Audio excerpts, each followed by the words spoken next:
ጭራቁ ትንሿን ልጅ ድስት ውስጥ ከቶ እሳት ለማምጣት ሄዷል። ታላቅ እህቷ ግን እየፈለገቻት ነው። ምን ይገጥማቸው ይሆን? ሙሉ ታሪኩን አብረን እንከታተል። እህትማማቾቹ። ከረጅም ጊዜ በፊት አንድ ጸጥ ያለ የጫካ መንደር አቅራቢያ አንድ ደግ ሰው፣ ሚስቱ ሊያና ማራ የተባሉ ሁለት ሴት ልጆች ይኖሩ ነበር። እህትማማቾቹ እርስ በርስ የሚዋደዱ ታታሪና ሁልጊዜም አንዱ ለአንዱ የሚያስቡ ነበሩ። የሚያሳዝነው ግን እናታቸው በሞት ተለየቻቸው። ከረጅም ጊዜ በኋላ አባታቸው ቤቱ እንደገና ሞቅ እንዲል ተስፋ በማድረግ ሌላ ሚስት አገባ። ነገር ግን አዲሲቷ ሚስት ደግ አልነበረችም። ንግግሯ ክፉ ነበር፣ ማጉረምረም ታበዛለች። እንዲሁም ለሁለቱ ልጃገረዶች ምንም ፍቅር አልነበራትም። ከቀን ወደ ቀን ቤቱ እየቀዘቀዘ መጣ። ይህም በክረምቱ ቅዝቃዜ ሳይሆን ከሷ የጭካኔ ልብ የመጣ ነበር። አባትየው ሰላም ለመፍጠር ቢሞክርም ፍርሃትና ግራ መጋባት ተሰማው።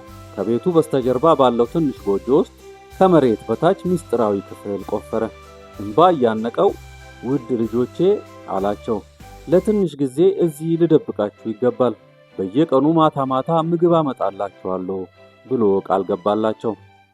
ለተወሰነ ጊዜ ምስጢሩ እንደተጠበቀ ቆየ። ነገር ግን አንድ ምሽት የእንጀራ እናታቸው ተከተለችው። ልጆቹን ስታገኛቸው በጣም ተናደደች። ምንም ሳታሰማ ሊያንና ማራን እየጎተተች ወደ ጫካው ወሰደችና ብቻቸውን ጥላቸው መጣች። ጫካው ሰፊና ጸጥ ያለ ነበር። ረጃጅም ዛፎች ሰማዩን ጋርደውታል። እንግዳ የሆኑ ድምጾች በአካባቢው ያስተጋቡ ነበር። ሊያ የማራን እጅ አጥብቃ ያዘች። ከኔ እንዳትርቂ አለች በሹክሹክታ። ወፍራም ጉም በዛፎቹ መካከል ይንከባለል ጀመር። እህትማማቾቹ ፈሩና ግራ ተጋቡ። ማራ ተሰናከለችና ወደቀች። እናም ከኋላ ቀረች። ሊያ ወደ ኋላ ተመለከተች።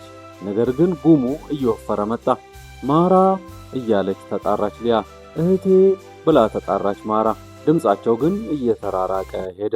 ብዙም ሳይቆይ እህትማማቾቹ ተጠፋፉ። ማራ በዛፎቹ መካከል የተደበቀ ትንሽ ቤት እስክታይ ድረስ ብቻዋን በብርድ እየተንቀጠቀጠችና እየፈራች ተቅበዘበዘች። በሩ ሲከፈት አንድ ግዙፍ ጭራቅ ወደ ውጭ ወጣ።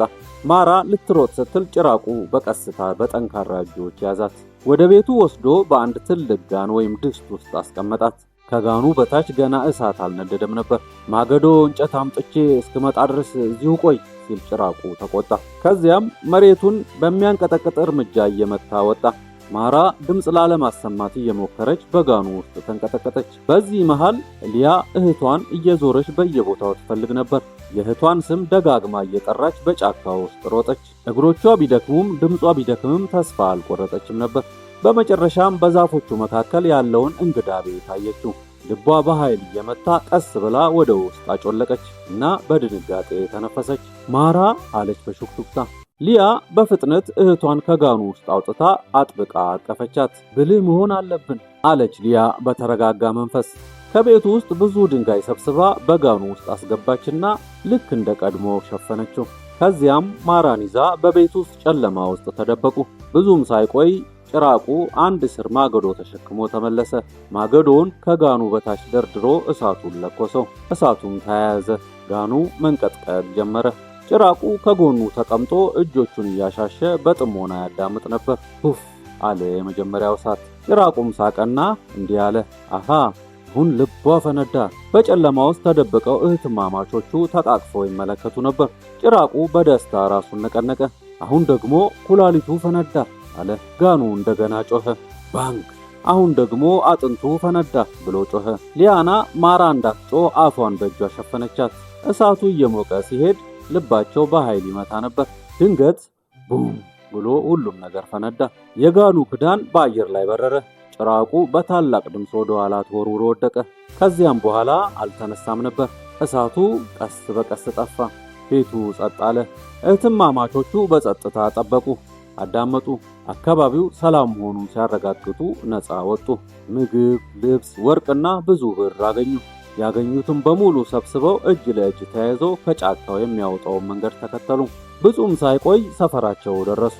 እቤታቸው ሲደርሱ አባታቸው ብቻውን ቁጭ ብሎ ነበር። የሰራችውን ነገር ባወቀ ጊዜ እንጀራ እናትየውን አባሯት ነበር። ልጆቹን ሲያገኝ ሮጦ አቀፋቸው፣ በደስታም ተላቀሱ። ከዚያም በኋላ ሁሉም ነገር ሰላም ሆኖ በደስታና በፍቅር ለዘላለም ኖሩ ይባላል። ቻናሉን ላይክ እና ሰብስክራይብ በማድረግ ሌሎች ተረቶቹንም ማግኘት ትችላላችሁ። ተረት ከቡቡ ጋር